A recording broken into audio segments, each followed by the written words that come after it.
So hello everyone, welcome back to channel. कैसे हो आप सब? आई होप सब बढ़िया होंगे, अपनी पढ़ाई काफी अच्छे से करे होंगे। तो आपके लिए मैं एक सरप्राइज लेकर आया हूँ। डेटा स्ट्रक्चर सब्जेक्ट के हम 2017 से लेकर 2025 तक सारे पेपर सॉल्यूशन देखने वाले हैं। जितने भी हमारे पीवाईक्यूज थे, यहाँ पर मेरे पास हैं सारे के सारे पीवाईक्यूज। 8 पीवाईक्यूज हैं। इन 8 के 8 पीवाईक्यूज को हम अच्छे से सॉल्व करेंगे और इतनी अच्छे समझेंगे कि आपका जो अब पेपर आने वाला है उसमें से आप एक भी क्वेश्चन जो है मिस आउट ना करके आओ। तो यहाँ पर हमारे पास टोटल 8 पीवाईक्यूज हैं और उसके अंदर हमारे पास मल्टीपल टॉपिक्स हैं। ठीक है, like time complexity, stack, Q, tree, graph. तो हम क्या करेंगे, इनको टॉपिक वाइज समझ रहे होंगे। मतलब मैंने क्या किया, इन सारे क्वेश्चंस को टॉपिक वाइज ग्रुप कर लिया है। तो हम इस सीरीज के अंदर देखो, मैं पहले सोच रहा था कि एक वीडियो लाऊं कंप्लीट जिसके अंदर सारे के सारे पीवाईक्यूज हों 8 के 8 साल के। बट आपकी जो एग्जाम है वो काफी नजदीक है, तो मैं सोचा कि मैं एक एक वीडियो डालूंगा जिससे कि आपको वो जो कंटेंट है जल्दी मिलता रहे और आपकी जो प्रिपरेशन है वो फास्ट हो जाए।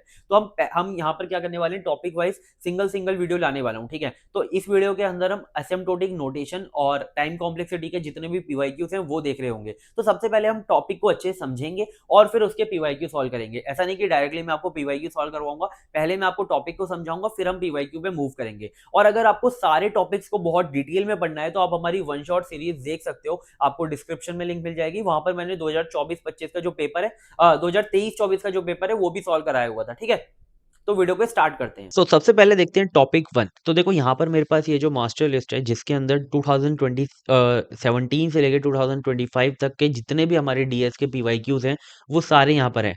तो मैंने इन सारे क्वेश्चंस को टॉपिक वाइज अरेंज किया हुआ है। सो देखो, आप टॉपिक 1 है हमारा time complexity and asymptotic notation. तो यहाँ से हमारे टोटल 9 क्वेश्चंस आए हैं, उसमें से कुछ 2 मार्क्स के भी हैं, कुछ हमारे 10 मार्क्स के भी हैं। तो अगर हम इसके अंदर देखें तो आपको दिख रहा होगा कि हमारा जो पहला क्वेश्चन है, what do you understand by time space trade off and explain best worst and average case with in example. ठीक है, तो ये हमारा क्वेश्चन है। ऐसे ही हमारा नेक्स्ट क्वेश्चन है कि यहाँ पर हमें एसिम्प्टोटिक नोटेशन समझाने हैं और बिग ओ नोटेशन को अच्छे से एक्सप्लेन करना है। फिर टाइम स्पेस ट्रेड ऑफ बताना है। तो यहाँ पर आप देख सकते हो क्वेश्चन हमारे काफी सारे रिपीट हुए हैं। तो मैं यहाँ पर आपके सबसे पहले जो क्लियर करूंगा वो करूंगा टॉपिक्स को क्लियर। ठीक है, फिर उसके साथ आप देखोगे कि एक टॉपिक के साथ ही आपके 3 से 4 क्वेश्चन सॉल्व हो जाएंगे। ठीक है, तो अगर हम यहाँ पर मेरे पास क्वेश्चन पेपर भी हैं, सारे के सारे साल के 8 8 साल के जो क्वेश्चन पेपर हैं। यहाँ पर अगर हम 2017 एंड 18 का पेपर देखें तो ये रहा हमारा पहला क्वेश्चन 10 मार्क्स का और दूसरा क्वेश्चन 10 मार्क्स का, सॉरी 7-7 मार्क्स का। ठीक है, ऐसे ही हमारा अगर हम 80 एंड 20 का पेपर देखें तो ये रहा हमारा इसका क्वेश्चन। तो मैं इन सारे क्वेश्चंस को आपको टॉपिक वाइज ही एक्सप्लेन कर दूंगा। ठीक है, तो पहले हम टॉपिक की तरफ बढ़ते हैं जिसके अंदर हम देखेंगे time and space trade off क्या होता है। देखो, कोई भी हमारे पास प्रोग्राम है उसे जब भी हम रन करते हैं तो उसके पीछे जो भी प्रोसेस होता है तो उसके अंदर दो चीजें होती हैं। या तो उसके अंदर टाइम ज्यादा लगता है या तो उसके अंदर स्पेस ज्यादा लगती है। सबसे बेस्ट जो ट्रेड ऑफ ये है कि भाई आपकी स्पेस भी कम लगे और आपकी जो टाइम है वो भी कम लगे। बट ऐसा कभी हो नहीं सकता। ठीक है, ये मतलब आप कह सकते हो इमेजिनरी है। या तो अगर आप टाइम को कम कर लो या तो आप कभी स्पेस को कम कर लो। दोनों में से एक ही चीज को आप अच्छा कर सकते हो, दूसरी चीज अपने आप बढ़ेगी। ठीक है, तो देखो यही हम टाइम स्पेस ट्रेड ऑफ में देखते हैं। If you want your program to run faster you may need to use memory, more memory. ठीक है, मतलब कि अगर आप चाहते हो आपका प्रोग्राम ज्यादा तेज रन करे तो आपकी जो मेमोरी है वो ज्यादा यूज होगी। ठीक है, क्योंकि जब भी आप प्रोग्राम को फास्ट रन करना चाहते हो तो ऐसा कुछ आपको डेटा जो है जो कि अभी तक कंप्यूट नहीं हुआ है, प्रोसेस नहीं हुआ है, उसको आपको मेमोरी के अंदर स्टोर करके रखना होता है। तो इस वजह से मेमोरी जो है वो ज्यादा यूज होती है। या फिर आप ऐसा कर सकते हो कि आप जो है मेमोरी को लेस यूज करो बट आपका जो प्रोग्राम है वो थोड़ा ज्यादा टाइम लेगा। ठीक है, तो ये समझ में आ गया। ये हमारा होता है टाइम स्पेस ट्रेड ऑफ, मतलब कि आप एक ही चीज को बढ़ा सकते हो। ठीक है, तो मतलब दोनों हमारे क्या होते हैं, इनवर्सली होते हैं। ठीक है, why this happen because additional memory हमारी अलाउ करती है कि एल्गोरिथम जो है प्री कंप्यूटेड वैल्यूज को स्टोर करके रखे और जो रिपीटेड वर्क है उसे रिड्यूस कर दे। ठीक है, जिससे कि हमारा जो एक्सेस है वो फास्टर हो जाता है। जैसे कि अगर हम एक एग्जांपल से समझें तो आपने अगर गूगल मैप यूज किया है तो वहां पर जब भी हम अपना नेविगेशन मतलब अपनी गाड़ी को देख रहे होते हैं या फिर हम खुद को देख रहे होते हैं तो जो पॉइंट होता है वो हमारा काफी देर तक हमें विजिबल रहता है, अगर हमारा डेटा टर्न ऑफ भी हो जाए तब भी। क्यों? क्योंकि वो क्या करता है, हमारी बहुत सारा जो डेटा है वो कैche मेमोरी के अंदर स्टोर करके रखता है। अगर कैche मेमोरी के अंदर हमारा डेटा स्टोर है तो हम बिना इंटरनेट के भी उसे देख सकते हैं। ठीक है, तो इस वजह से वहां पर क्या होता है, हमारा जो मूवमेंट है, हमारा जो प्रोसेस है वो तो फास्ट हो जाता है बट हमारा जो मेमोरी है वो ज्यादा उसके अंदर यूज होती है, कंजम्पशन उसका ज्यादा होता है। ठीक है, दूसरा अगर हम एग्जाम्पल लें एल्गोरिथम का तो यहाँ पर हमारे पास एक लीनियर सर्च एल्गोरिथम है, एक हमारी हैचिंग एल्गोरिथम है, दोनों ही आपको पता होंगी। ठीक है, लीनियर सर्च में क्या होता है कि हमारी जो पूरी की पूरी लिस्ट है उसमें हर एक एलिमेंट पे हमारा जो पॉइंटर है वो जाएगा और चेक करेगा, ठीक है। तो उसमें क्या होता है, उसका जो टाइमिंग है वो ज्यादा लगता है, बट इसमें जो स्पेस है वो काफी कम होती है, ठीक है। 0 1 की मतलब कि कांस्टेंट स्पेस यूज हो रही होती है। बट अगर हम हैशिंग की बात करें तो यहाँ पर बहुत ही कम टाइम लगता है, बट हमारी जो स्पेस है वो बहुत ज्यादा यूज होती है, ठीक है। तो इसमें क्या होता है, टाइम ज्यादा लगता है, स्पेस कम यूज होती है, इसमें हमारा टाइम कम लगता है और स्पेस ज्यादा यूज होती है, ठीक है। तो ये हमने एग्जांपल देख लिया एल्गोस के। तो इस वजह से ज्यादातर हैश टेबल को यूज किया जाता है क्योंकि वो फास्टर होती है, ठीक है। तो ये था हमारा time space trade off. Clear है।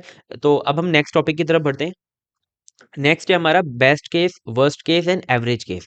जब जब भी हमें एल्गोरिथम्स को मतलब क्या करना होता है, अरेंज करना होता है या फिर हमें देखना होता है कि कौन सी एल्गोरिथम बेस्ट है, ठीक है। तो हम इन केसेस को देखते हैं कि उस एल्गोरिथम का बेस्ट केस क्या है, वर्स्ट केस क्या है और एवरेज केस क्या है। बेस्ट केस नाम से ही पता चल रहा है कि कितने जल्दी वो काम कर लेगा, ठीक है। मतलब कि आप एक लिस्ट के अंदर कोई भी डेटा जो है फाइंड आउट कर रहे हो, ठीक है। और उस लिस्ट के अंदर पहले ही एलिमेंट जो है आपका वही डेटा है जो आप फाइंड आउट कर रहे थे, तो ये हमारा बेस्ट केस है। बट आपका जो डेटा है वो लिस्ट के एंड में मिलता है, तो वो क्या है, वर्स्ट केस है, क्योंकि लिस्ट के एंड में मिला है। या फिर आपका जो डेटा है वो लिस्ट के अंदर मिलता ही नहीं है, तो वो क्या है, वर्स्ट केस है। बट एवरेज केस की बात करें तो आप इन दोनों इनके बीच का कोई भी एक केस ले लो, जैसे कि डेटा या तो बीच में पड़ा हो या तो राइट साइड थोड़ा सा बड़ा हो या लेफ्ट साइड पड़ा हो, जो कि ना तो बेस्ट है ना तो वर्स्ट है, वो क्या बन जाता है, एवरेज केस बन जाता है। तो यही मैंने यहाँ पर लिखा हुआ है सारी चीजें। एग्जाम्पल में भी लिखा हुआ है कि लीनियर सर्च का एग्जाम्पल है, अगर आपको जो पहले ही पोजीशन पे की मिल जाती है तो आपका O1 का जो है टाइम लग रहा होता है। बट अगर वर्स्ट केस की बात करें तो आपकी की अगर लास्ट पोजीशन पे या फिर है ही नहीं, तो आपकी ON का आ जाता है टाइम कॉम्प्लेक्सिटी, ठीक है। एवरेज केस कोई सा भी मान सकते हो, मिडिल पोजीशन। तो ये तीनों आपको समझ में आ गए होंगे और आपको पेपर में लिख कर आ जाओगे आसानी से, ठीक है। तो क्लियर है ये। देखो ये जो बेस्ट केस है, वर्स्ट केस है, एवरेज केस है, इसे आपने यहाँ पर सब जगह क्या लिखा है, थ्योरी में लिखा है। अभी इसको ऐसे भूल जाओ ओ को, ठीक है। बट हम इसे जो है सिंबॉलिक वे में या फिर मैथमेटिकल जो इसकी रिप्रेजेंटेशन होती है वो होती है हमारी एसिम्प्टोटिक नोटेशन। मतलब कि ये जो ON लिखा हुआ है, O1 लिखा हुआ है, ये क्या है, हमारे एसिम्प्टोटिक नोटेशन है, जिससे कि हम अपनी कॉम्प्लेक्सिटी को मैथमेटिकल रिप्रेजेंटेशन कर पा रहे हैं, ठीक है। तो एसिम्प्टोटिक अगर हम नोटेशन देखें तो ये हमारे डिस्क्राइब करते हैं कि हमारा एल्गोरिथम कितना फास्ट है ना। जब उसका इनपुट साइज अगर बढ़ जाएगा तो वो कितना फास्टली ग्रो करेगा, ठीक है। एसिम्प्टोटिक नोटेशन हमारे वही दर्शाते हैं बेसिकली। मतलब मैं आपको सिंपल वे में बताऊं तो एसिम्प्टोटिक नोटेशन हमारे मैथमेटिकल रिप्रेजेंटेशन होते हैं हमारी एल्गोरिथम की टाइम कॉम्प्लेक्सिटी और स्पेस कॉम्प्लेक्सिटी के, ठीक है। क्लियर है। अब हमें 5 यहाँ पर नोटेशन पढ़ने हैं। पहला है हमारा big O, omega, theta, little O and little omega, ठीक है। ये हमारे 5 हैं और अगर एग्जाम में आपके पास ज्यादा टाइम नहीं है तो आप ये 3 लिख कर आ जाना, तब भी आपको अच्छे मार्क्स मिल जाएंगे, क्योंकि ये 3 मोस्ट इंपॉर्टेंट टॉपिक हैं, ठीक है, मोस्ट इंपॉर्टेंट नोटेशन है। क्लियर है। और हाँ, मैंने ये सारी चीजें बहुत डिटेल में अपनी वन शॉट के अंदर कवर कर रखी है, तो आप वहां से भी देख सकते हो, ठीक है। सबसे पहले हम बढ़ते हैं बिग ओ नोटेशन की तरफ, ठीक है। बिग ओ नोटेशन आपको अच्छे से पढ़ना है, क्योंकि एग्जाम के अंदर आप देखोगे तो बिग ओ नोटेशन कभी कभी अलग से भी समझाने को बोल रखा है, ठीक है। जैसे कि अगर मैं ये वाला क्वेश्चन पेपर लूँ 2017-18 का है, तो यहाँ पर हमारा क्वेश्चन आया कि what are the various asymptotic notation, आपको ये बताने हैं, फिर आपको एक्सप्लेन करना है बिग ओ नोटेशन को अच्छे से, ठीक है। तो बिग ओ नोटेशन ज्यादा अगर पूछा जाता है अलग से, ठीक है। और एक दो क्वेश्चन पेपर और हैं जहां पर बिग ओ नोटेशन अलग से पूछा गया है, ठीक है। जैसे कि मैं यहाँ पर अगर आपको दिखाऊं तो हमारा ये देखो 2019 एंड 20 में 10 मार्क्स का क्वेश्चन आया था, जहां पर थर्ड नंबर पे क्या लिखा हुआ है, बिग ओ नोटेशन को एक्सप्लेन करने को बोला हुआ है अलग से, ठीक है। तो बिग ओ नोटेशन होता क्या है, नाम से ही पता चल रहा है थोड़ा सा बिग है, ठीक है। बिग है मतलब कि ओ ऐसे बिग है ना, तो इसका मतलब है कि हमारी जो टाइम है वो सबसे मैक्सिमम कितना लगेगा, ठीक है। मतलब कि यह अपर बाउंड बता देता है, जैसे कि आपके घर से ऑफिस जाने का जो रास्ता है वो करीबन 10-12 मिनट का आप मान लो, ठीक है। बट आपका जो मैक्सिमम टाइम लगेगा वहां पर ऑफिस तक पहुंचने का 15 मिनट लगेगा, कि आपने एक अपर बाउंड ले लिया कि इससे ज्यादा तो टाइम नहीं लग सकता, चाहे ट्रैफिक हो या कुछ भी हो। आपने मान लिया कि 15 मिनट से ज्यादा नहीं लगेगा, तो आपने एक अपर बाउंड डिसाइड कर लिया कि इससे ज्यादा तो नहीं लगेगा, ठीक है। तो वो होता है हमारा big O notation. This give the upper bound of running time, it represent the worst case performance. मतलब कि इससे ज्यादा वर्स्ट तो कोई भी परफॉर्मेंस जाने नहीं वाली है, ठीक है। जैसे कि अगर हम लीनियर की बात करें, लीनियर सर्च की, तो उसमें हमारे एलिमेंट कितने होते हैं, एन नंबर ऑफ साइज होते हैं। हमारे एलिमेंट का जो लिस्ट का जो साइज होता है वो एन नंबर का होता है, मतलब कि एन नंबर ऑफ एलिमेंट उसके अंदर है। मतलब कि अगर लिस्ट के अंदर लास्ट पे भी हमारी जो की होगी ना वो पड़ी होगी, तो तब भी हमें जो टाइम लगेगा वर्स्टली वो लगेगा ओ एन, मतलब कि बिल्कुल एन टाइम लग रहा होगा, ठीक है। N comparison, number of comparison कितने होंगे, एन होंगे, तो वो हमने किससे रिप्रेजेंट किया है, बिग ओ नोटेशन से, क्योंकि ये मैक्स वर्स्ट केस है, ठीक है। और बाइनरी सर्च की बात करें तो वर्स्ट केस इसका होता है ओ लॉग एन, ठीक है। अभी आप आगे जब बाइनरी सर्च पढ़ोगे, वैसे अगर आपने पढ़ लिया तो आपको समझ में आ रहा होगा कि इसके क्या होता है, ओ लॉग एन होता है इसका वर्स्ट केस, ठीक है। मतलब कि यहाँ पर ये दिखाया जा रहा है कि अगर हमारा जो प्रोग्राम को अगर हम एज अ फंक्शन मान लें, ठीक है, एफ एन हमने एक उसे फंक्शन मान लिया, तो हमारा जो प्रोग्राम की कॉम्प्लेक्सिटी है, जो टाइम है, वो हमेशा हमारा सी डॉट जी एन से छोटा ही होगा या तो बराबर होगा, ठीक है। मतलब इससे बड़ा नहीं होगा कभी भी, या तो हमेशा छोटा होगा या तो बराबर होगा। सी हमारा क्या है, कांस्टेंट है, मतलब एलिमेंट जितने भी हैं आप मान सकते हो यहाँ पर वो कांस्टेंट है, ठीक है। क्लियर है। और यहाँ पर मैंने एक एग्जांपल भी लिया हुआ है कि अगर हमारी कॉम्प्लेक्सिटी आ रही है टी एन प्लस टेन, ठीक है, ये हमारी कॉम्प्लेक्सिटी आ रही है, तो इसमें ये क्या करता है ना कि जो भी कॉन्स्टेंट वैल्यूज हैं, ठीक है, उनको हटा देगा, जो भी छोटी वैल्यूज है उन्हें हटा देगा, बस बड़ी वैल्यूज को उठाएगा, क्योंकि ये अपर बाउंड दिखा रहा है, ठीक है। तो देखो यहाँ पर जो सबसे बड़ी वैल्यू है वो है हमारी 3n। 3n में से भी हमारा जो 3 है वो c है, मतलब कि कांस्टेंट है, तो उसे हम हटा देंगे, ठीक है। हमने c को हटा दिया, हमारा अब सिर्फ बचा n, तो हम यहाँ पे लिख सकते हैं ओ एन हमारा क्या है, वर्स्ट केस है इस वाले टाइम कॉम्प्लेक्सिटी का, ठीक है।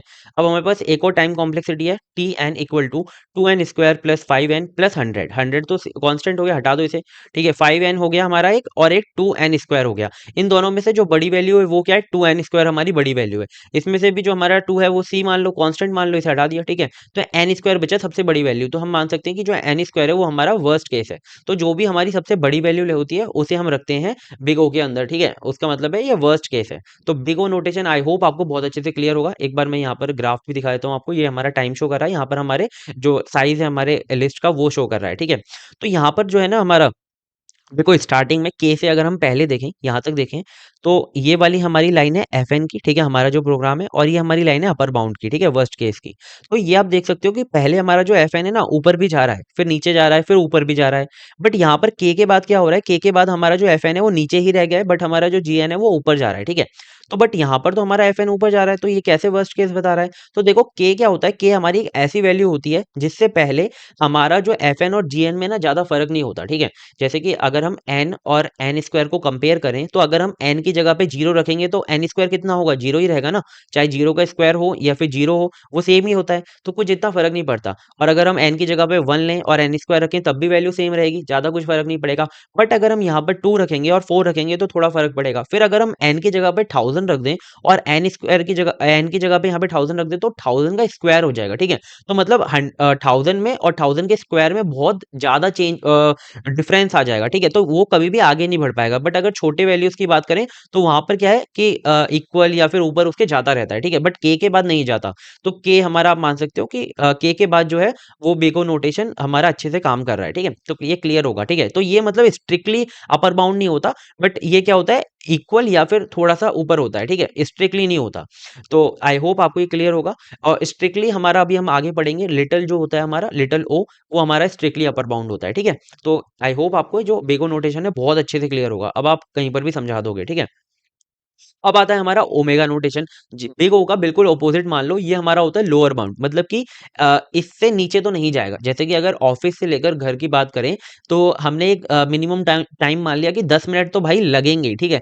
10 मिनट से कम तो नहीं लग सकते, चाहे बिल्कुल रोड एकदम खाली क्यों ना हो, चाहे आप किसी से भी आ रहे हो, मतलब आपको 10 मिनट तो लगने हैं, ठीक है। तो हम वो दिखाते हैं ओमेगा नोटेशन से, तो इसका ये हमारा सिंबल होता है, और ऊपर वाले का सिंबल हमारा ऐसे बिग ओ होता है, ठीक है। क्लियर है।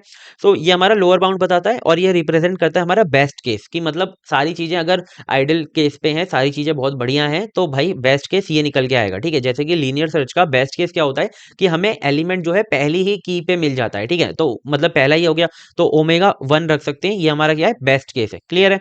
तो यहाँ पर हम शो कर सकते हैं ऐसे मैथमेटिकल रिप्रेजेंटेशन से कि हमारा जो सी एन है, जो कि हमारा क्या कह सकते हो, अपर बाउंड है, ठीक है। सॉरी, ये हम यहाँ पे जी एन शो कर रहे हैं बेस्ट केस से, ठीक है, लोअर बाउंड से। तो हमेशा जो हमारा एफ एन है वो इससे बड़ा ही होगा या तो इसके बराबर होगा, इससे कभी भी छोटा नहीं होगा, ठीक है। क्लियर है ना। ये जो हमारा एफ एन है ये हमारा प्रोग्राम है, और ये जो हमने ये लोअर बाउंड लिया है वो है, ठीक है। तो ये हमेशा जो एफ एन है वो लोअर बाउंड से बड़ा ही होगा या तो बराबर होगा, कभी भी छोटा नहीं होगा, ठीक है। क्लियर है। अब यहाँ पर भी देखो मैंने दिखा रखा है कि ये जो है हमारी ये के की वैल्यू है, ठीक है, ये के है।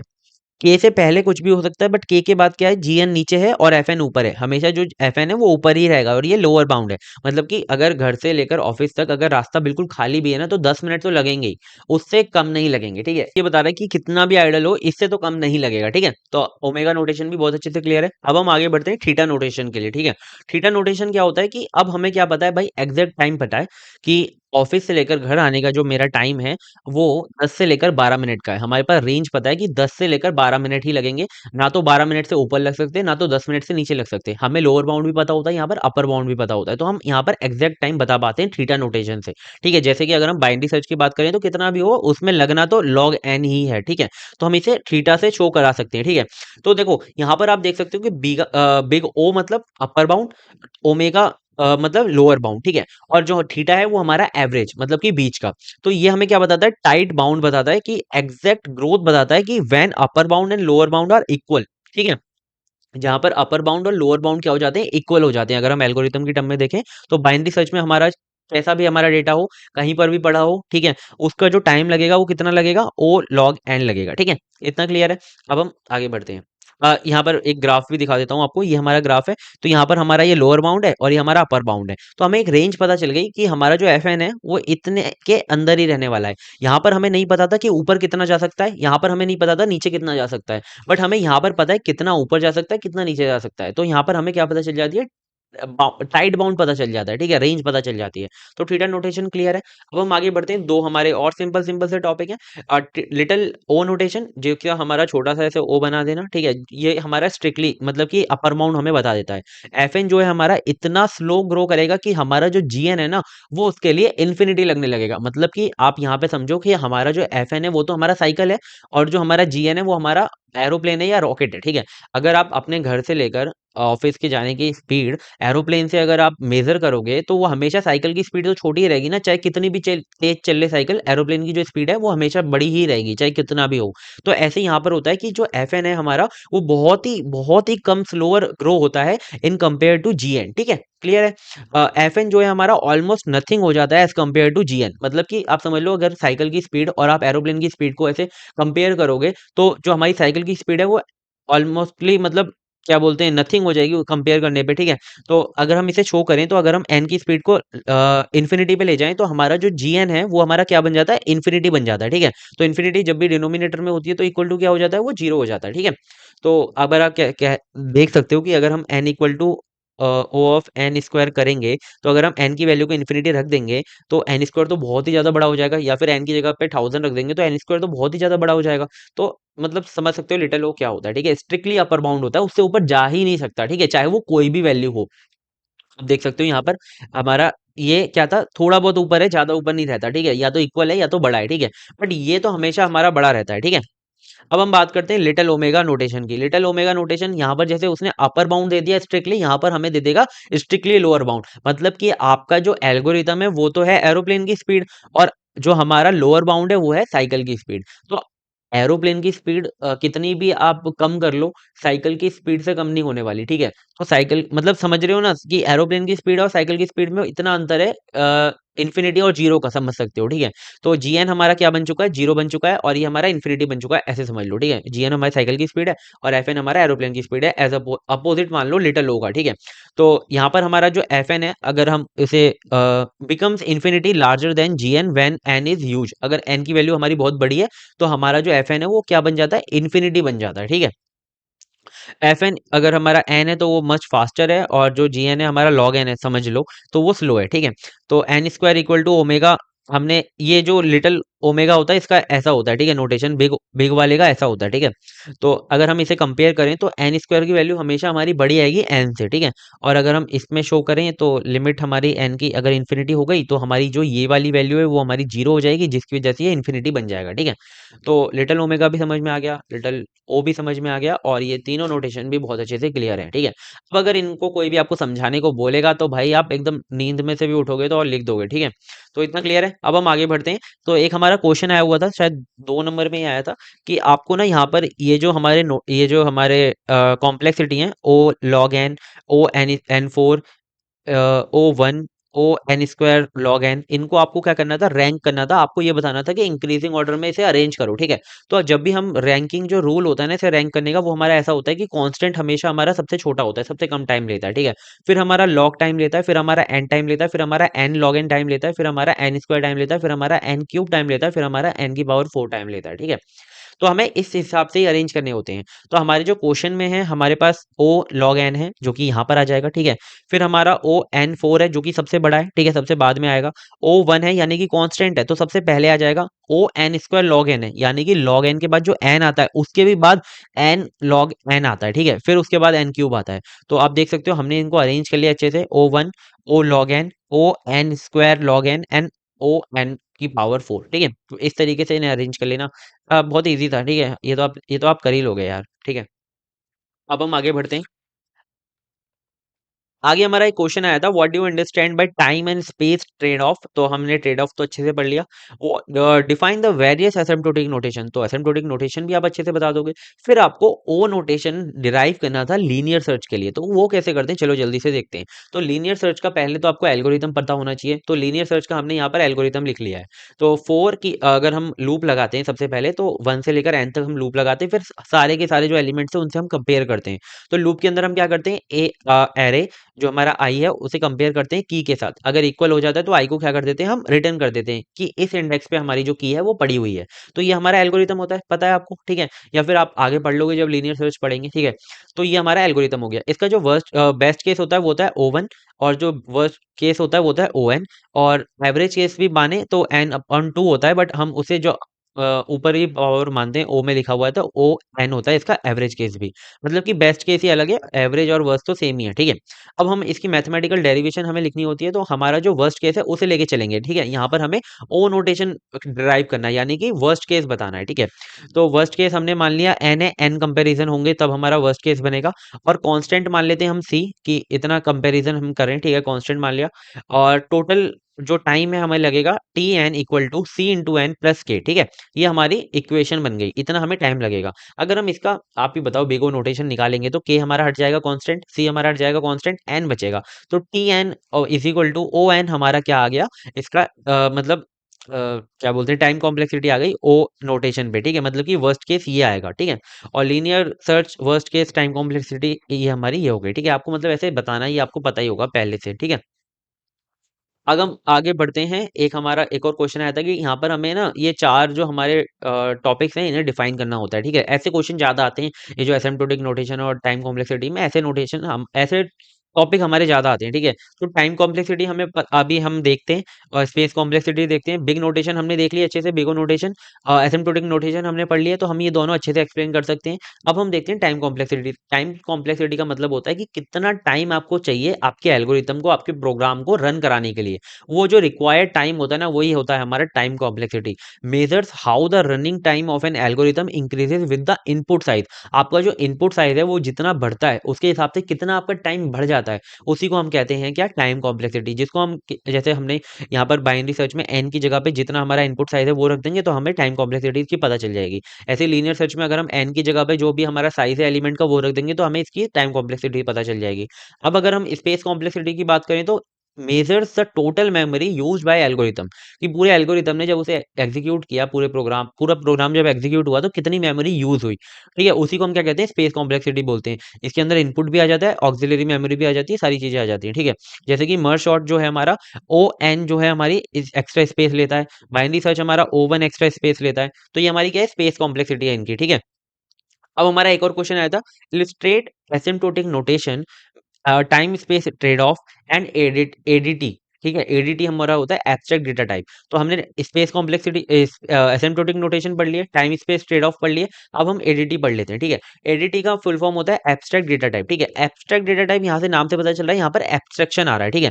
अब आपने नॉर्मल डेटा टाइप पढ़े, इंट फ्लोट, आपने ये सारी चीजें पढ़ी होंगी, इंट फ्लोट कैर, ठीक है। अब यहाँ पर हम बात करते हैं एब्स्ट्रैक्ट डेटा टाइप की। एब्स्ट्रैक्शन आ रहा है, एब्स्ट्रैक्शन का मतलब होता है कि आपने टीवी का रिमोट देखा है, ठीक है। टीवी के रिमोट से आप टीवी चालू करते हो, ठीक है। आपने लाल वाला बटन दबाया पावर वाला और आपकी टीवी चालू हो गई, ठीक है। आपको वॉल्यूम बढ़ानी है, आपने वॉल्यूम अप का बटन दबाया, आपकी वॉल्यूम बढ़ गई, वॉल्यूम डाउन करी, हो गई है, ठीक है? बटन से सारी चीज़ें हो रही हैं, आपको नहीं पता कौन-सा सर्किट कहाँ पे जॉइंट है, कौन-सी लेज़र जा रही है, कौन-सा सेंसर काम कर रहा है, आपको कुछ नहीं पता। बस आपको पता है कि काम हो रहा है, ठीक है? आपको नहीं पता कैसे हो रहा है। आपको बस इतना पता है क्या काम हो रहा है, आपको नहीं पता क्या कैसे काम हो रहा है, ठीक है? मतलब आपको व्हाट पता है, हाउ नहीं पता है, ठीक है? तो ऐसे यहाँ पर होता है एब्स्ट्रैक्शन के अंदर आपको यहाँ पर आपके पास फंक्शंस होते हैं। जैसे कि आपको लिस्ट के अंदर कोई डेटा इंसर्ट करना है तो आपके पास इंसर्शन का फंक्शन है, डिलीट करना है तो डिलीशन का फंक्शन है। आपको पीछे नहीं पता होगा क्या मैकेनिज़्म लग रहा है, तो उसी को हम कहते हैं एब्स्ट्रैक्शन। तो हम अगर उसे डेटा टाइप के साथ जोड़ दें तो वो बन जाते हैं हमारे एब्स्ट्रैक्ट डेटा टाइप। ऐसे डेटा टाइप जिसके अंदर आपको मैकेनिज़्म का नहीं पता होगा, बस आपको पता होगा कि वो काम कैसे कर रहे हैं और सॉरी काम क्या कर रहे हैं, ठीक है? आपको नहीं पता होगा कैसे कर रहे हैं। An ADT is a logical description of a data type that specify what operation can be performed, क्या ऑपरेशन परफॉर्म हो रहा है, what behavior the data type should show। आपको पता है इंसर्शन होगा, डिलीशन होगा, उसका बिहेवियर भी पता है, बट आपको ये नहीं पता without telling how it will be implemented internally कैसे चल रहा होगा वो नहीं पता आपको, ठीक है? सो एडिटिएट टेल्स व्हाट नॉट हाउ, ठीक है? ये बताता है आपको। इतना क्लियर है? और थोड़ा-सा मैं यहाँ पर तो अपना मतलब 2-3 नंबर में इतना समझाओगे तब भी बहुत है, बट मैं आपको डिटेल में बता रहा हूँ कि अलग से अगर पेपर में आ जाए तो आप कैसे बताओगे, ठीक है? एडीटी क्या करता है, हाइड कर देता है हमारी इम्प्लीमेंटेशन डिटेल को और हमें सिर्फ ऑपरेशन बताता है और एक्सपेक्टेड बिहेवियर बताता है। इसी को हम कहते हैं एब्स्ट्रैक्शन। जैसे मैंने टीवी रिमोट का एग्जांपल दिया, वही यहाँ पे लिखा हुआ है, ठीक है? कॉमन एडीटी डेटा स्ट्रक्चर क्या-क्या होते हैं, जैसे कि अगर हम लिस्ट एडीटी की बात करें, लिस्ट एब्स्ट्रैक्ट डेटा टाइप की बात करें, तो उसके अंदर इम्प्लीमेंटेशन तो एरे और लिंक लिस्ट से हो रहा होता है।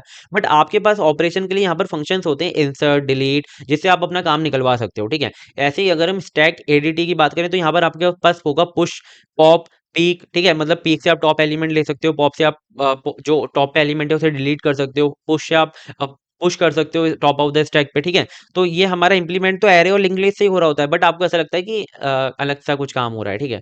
क्यू की बात करें तो यहाँ पर जो है वो फीफो का काम करता है। एनक्यू के से आप इंसर्ट कर सकते हो, डीक्यू से आप डिलीट कर सकते हो, फ्रंट से आप पहला एलिमेंट देख सकते हो, ठीक है?